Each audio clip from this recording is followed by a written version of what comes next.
प्यारे बच्चों, आज हम पढ़ने जा रहे हैं एक बहुत ही अच्छी कविता जिसका नाम है चौबे जी बेहोश हो गए। तो बच्चों, ये है एक हास्य कविता। हास्य मतलब हंसने वाली, जिसको पढ़कर आपको भी हंसी आएगी। तो आइए देखते हैं एक हास्य कविता, चौबे जी बेहोश हो गए।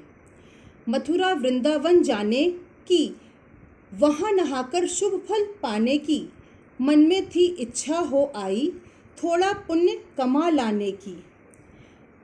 सोच रहा था यमुना तट पर, श्रद्धा भक्ति भाव से भरकर, आज जिमाऊंगा चौबे को, लौटूंगा खुश हो तभी घर। बच्चों, जिमाऊंगा मतलब खिलाऊंगा, जो खुशी से पंडितों को या किसी व्यक्ति को हम खिलाते हैं, जिमाऊंगा। पहले यमुना जल में जी भर, गोते 5 लगाए मैंने, पंडे को दे 80 पैसे, आशीर्वाद कमाए मैंने।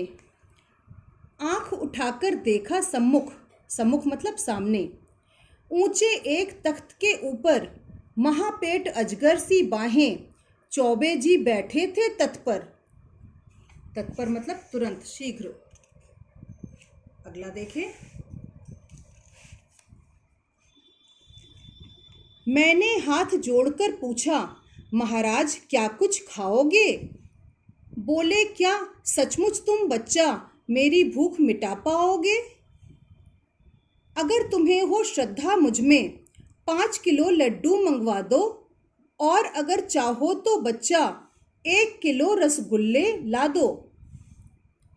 मैंने 5 किलो लड्डू और 1 किलो रसगुल्ले लाकर कहा, लगाओ भोग गुरुजी, मुझ सेवक पर शीघ्र कृपा कर। 5 मिनट ही बीते होंगे, सारे लड्डू साफ हो गए, पता न पाया रसगुल्लों का, गोल पेट में कहीं खो गए।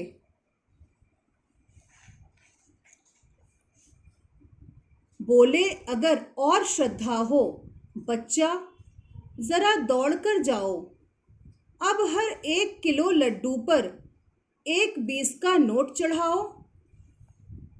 झटपट मैं दुकान पर दौड़ा, झटपट मैं दुकान पर दौड़ा, 1 किलो लड्डू ले आया, धर कर चौबे जी के सम्मुख, धर कर मतलब रख कर, धर कर चौबे जी के सम्मुख, सम्मुख मतलब सामने, 20 रुपए का नोट चढ़ाया। पर अब लड्डू खाते खाते चौबे जी बेहोश हो गए। मैं भागा यह सोच कि शायद, मैं भागा यह सोच कि शायद चौबे जी के प्राण खो गए।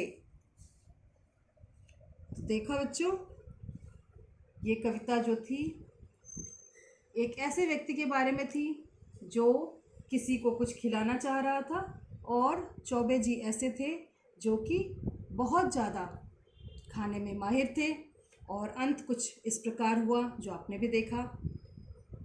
तो आज हमने पढ़ी है बहुत ही अच्छी कविता, चौबे जी बेहोश हो गए।